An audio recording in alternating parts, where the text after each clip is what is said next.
Hi, it's Rebel Minds here. That's me, Mercy, and Teresa. And today Well, we're talking about the 100-year life. I happened to be on a webinar as part of coaching.com. And she's a professor of London Business School and a future work expert. And she talked about there is no longer the three-stage life. We have to build in reinvention.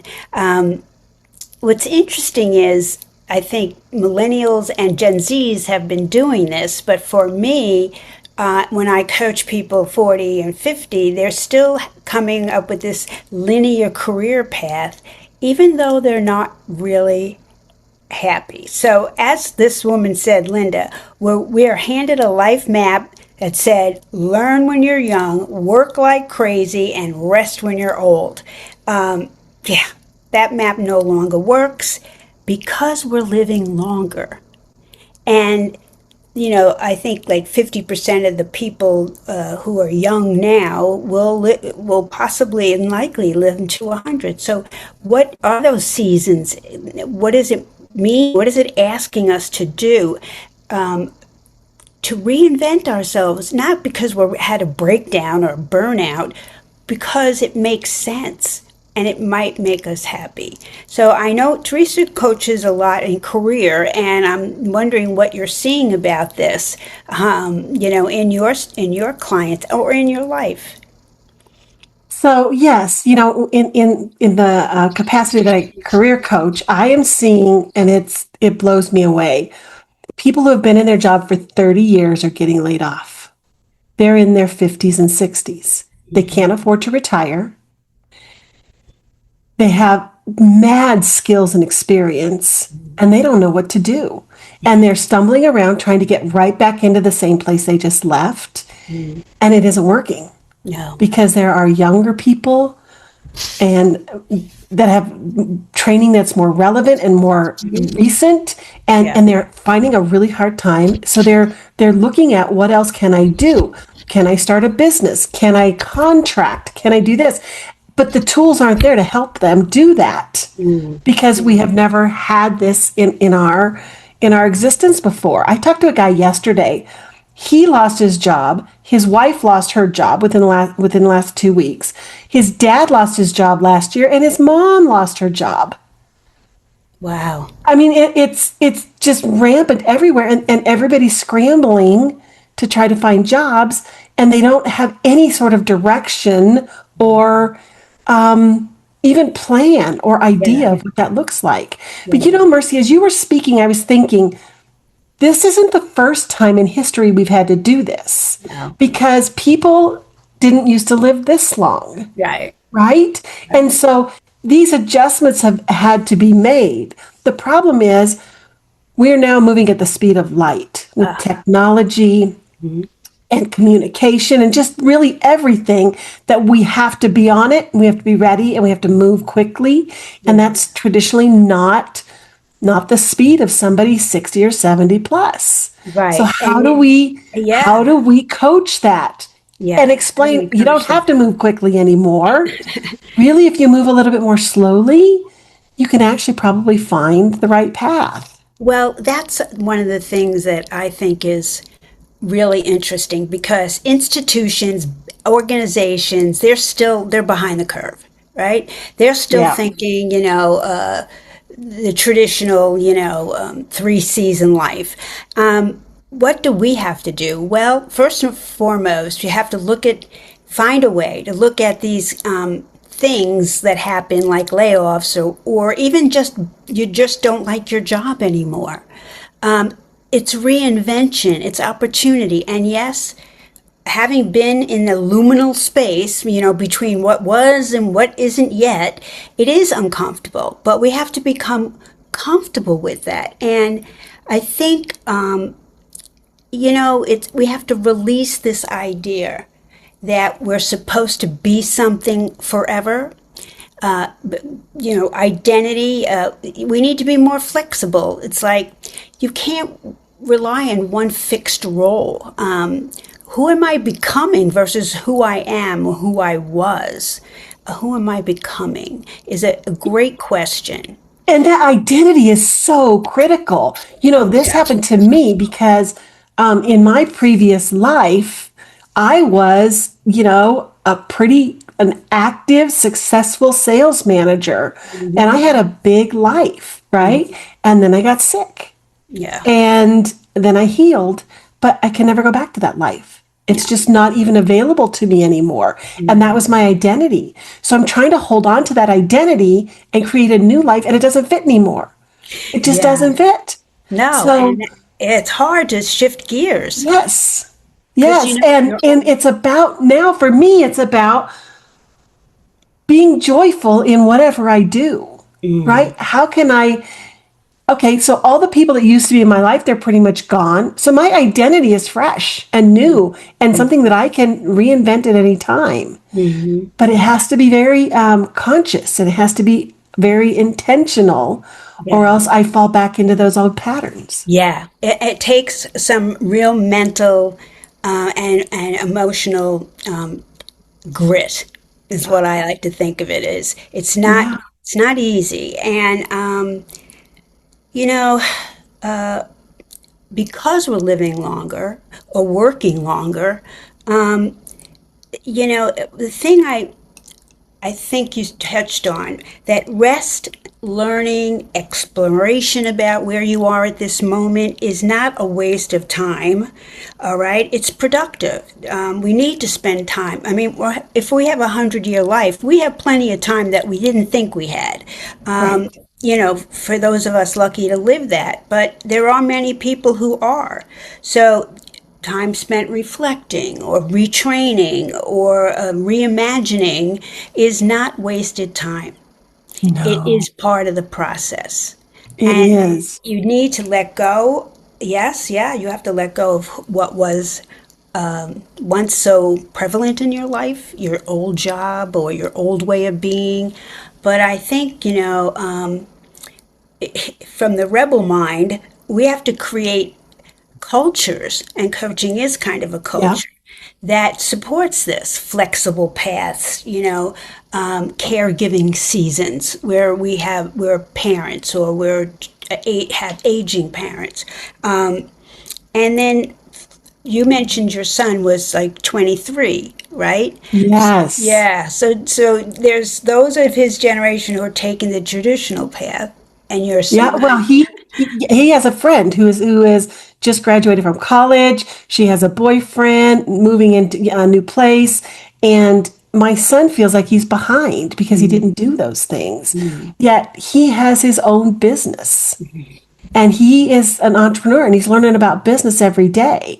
But the mm. message is to him, you need to get a job, Yeah, right? But he has a job and you need to do this. But I keep telling him, do your own thing. yeah, Do your own thing. No matter what your friends say, you have to do your own thing. But I think it's about permission. Like we have to start to talk about the permission to do whatever the hell you want right. because you're going to be here a while, Yeah. right? You and I learned, I wanted to be a teacher, and my parents said, teachers don't make enough money, Teresa. Don't be a teacher. So I didn't become a teacher Hmm. because they just didn't make enough money. Now, what Yeah. would have happened had I followed that dream? I don't know.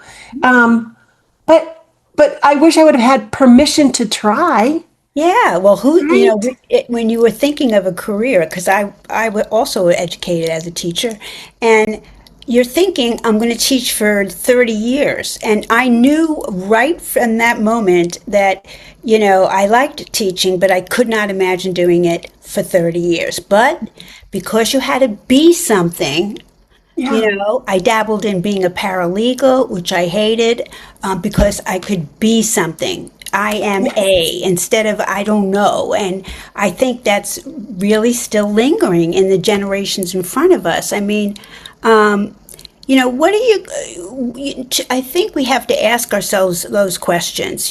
What life script are you following? Is it yours or somebody else's? Does it fit? I mean, try it on. Does it still fit? What are you calling stuck instead of Yeah. transition? It's a very different feeling. Um, How are you defining yourself? Yeah. Right? How are you defining yourself? Right? Because we tend to define ourselves for clarity for others. Right? I'm a coach. I'm an accountant. I'm a doctor. So others understand who we are. What if Right. it's about defining ourselves for ourselves? Selves. Yeah. Right? And What does showing that up look that like? way. Right? Yeah. It even saying that, I feel like the expansiveness of it. Mm. Instead of trying to make myself small enough for somebody to understand me, I get to be as big as I want. And And you don't even have to define it. You no, could you just don't. you could just be, well, I Yes. do this, I do that, or I'm in between. You know, we just need to be able to be agile and flexible and not get in the mindset of being stuck. So how do we coach to that, Mercy? How do we coach to Yeah. that? Because, people, we've been doing this for a very, very long time. Those people you're talking to are decades old and have figured it out, and now we're being asked to trash it all and figure something else out. How do you coach to that? I think that it's in the kind of questions we ask, like the what life script are you still following? Uh, where are you calling, what if this were a transition versus being stuck? Um, you know, thinking about things, people get very upset, of course, when they don't know where they're going, uncertainty. Maybe, you have to focus more on those intangible assets like your health, creativity, your courage. I mean, this takes courage. What would you do differently if you stopped treating reinvention as a failure or as something, to blame somebody else for?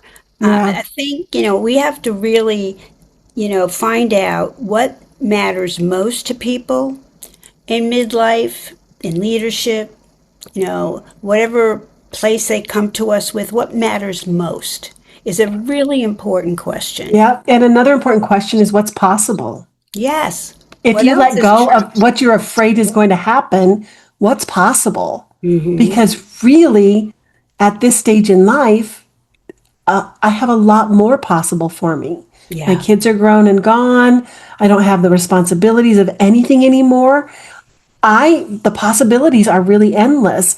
And maybe that's where we start looking. What's possible? If you Yeah. get rid of what you don't want, what's possible?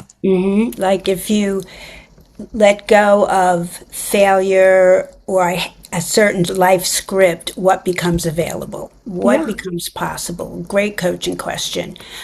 Or even what else could be true? If somebody's really stuck in this is the only thing I can do. And we know in career coaching that you have transferable skills. It's like you don't have to go and be a manager in the same, supermarket. If you're a manager, you're a manager. You can take Right. it to someplace else. And there's also the possibility that for a time, you do something that doesn't take a whole lot of intellectual capital or emotional overhead. You could be a Yeah. checker at Trader Joe's, or in the meantime, because the thing that this woman really stressed was how important, and I'm feeling this right now, relationships and community become as you live 100-year life. Yeah. You know, we lose people, we move away, they move away, and really, a longer life means stronger social connections, not just professional or, financial relationships, but the ones that really matter to us. And there's a lot of studies on, what goes on as you age and you get a loss of community, because a lot of times your community is your work. Exactly. Yeah. Exactly. Yeah. And I'm experiencing that too. My community is online. Yeah, mine too. Yeah. Yeah. Almost exclusively with very little. Yeah. Um, and, and that works for me. I'm okay with that. But again, now that I'm aware of it, what else is possible? Yeah. Yeah. Right? And Where else can I yeah, where's find your, that? what matters most? So, I don't rent an expensive apartment because I want to be able to go visit my sisters who live in California, and I'm here on the East Coast. I want to be able to I have to work at maintaining these live relationships. Yeah, And because they're not going to happen organically not anymore. anymore. No, I mean, And then that also, another part of redefining yourself is networking, yes, right? Networking with people for potential employment, contracts, business decision, whatever. If you narrow your group of people, then you narrow your group of networking yeah, opportunities. yeah, And I don't know if you know this, but 40 to 60% of jobs are never listed on a job board. So right, those people that are just applying on job boards are missing out because they're not networking with the right people when they want an opportunity. yeah. So And it's very you well have rounded. yes. Well, you have to keep doing that whether you're looking for a job or not. Yeah. It's like, you can still be a dedicated worker and still be out there just open to what else is out there or Oh, absolutely. who else, appreciates your skill or your demeanor or your approach. It can't be, crisis networking. No, no. Well, look at you and I. We met 20 some odd years ago because we both were associated with the same training academy, and we've kept in touch Yeah. all this time. And Yeah. last year we said, let's start a podcast. So Yeah. we did. I mean, those are the kinds of relationships that I like to develop at this point in my life. Yes. And we're doing this. We don't know if anybody's listening. We don't really care because we just want to do it. It's right. We just wanted to do it, and Yes. it doesn't cost that much at all. And for me, connecting with someone who's like-minded, once a week is terrific because. Like I'm in a new city, and there's all these social groups like you can join, but that like one is for creatives. I don't know if I'm really would define myself as a creative. Others are for these coffee meetups or whatever. But and I'm not shy. I can walk into a room full of strangers, but there's something that holds me back, and I'm just trying to be open to it. Like I read them, I find out about them. I'm not doing anything right now, but it's a curious thing because there has to be people like us out there. Yes. And Mercy, we're not going to find them by researching, Yeah. right? And I'm talking from experience. We have to show up at these things Hmm. and see if there are people that click with us, Yes. Yeah. right? That's And in something. defining that, you say, I'm not really a creative. You are creative, but this might not be the creative space for you. Yes. But you don't Exactly. know until you show up. Because how Hmm. many times have you walked into a room and known, okay, I don't have anything in common with these people, but you found the one person, Yes. the person that you found to sit over there and have a drink with that you Yeah. clicked with, That right? happens all the time. It And we happens. forget about that as we age and as we Yeah. move closer to 100. Yeah. But Yeah. that's still, there's people out there just like us still. Yes. Yes. Yeah. Exactly. And I think that isolation has to be challenged. Like Yep. if I'm feeling isolated, what else is available to me? Yeah. Yeah, the 100-year life. So Crazy. yeah, so she wrote a book, The 100-Year Life, Linda Grattan, and she also wrote Living the 100-Year Life. It's got a lot of statistics and stuff in it, but I liked her main message. It really spoke to me. So I'm glad we Yep. had this opportunity to podcast about it.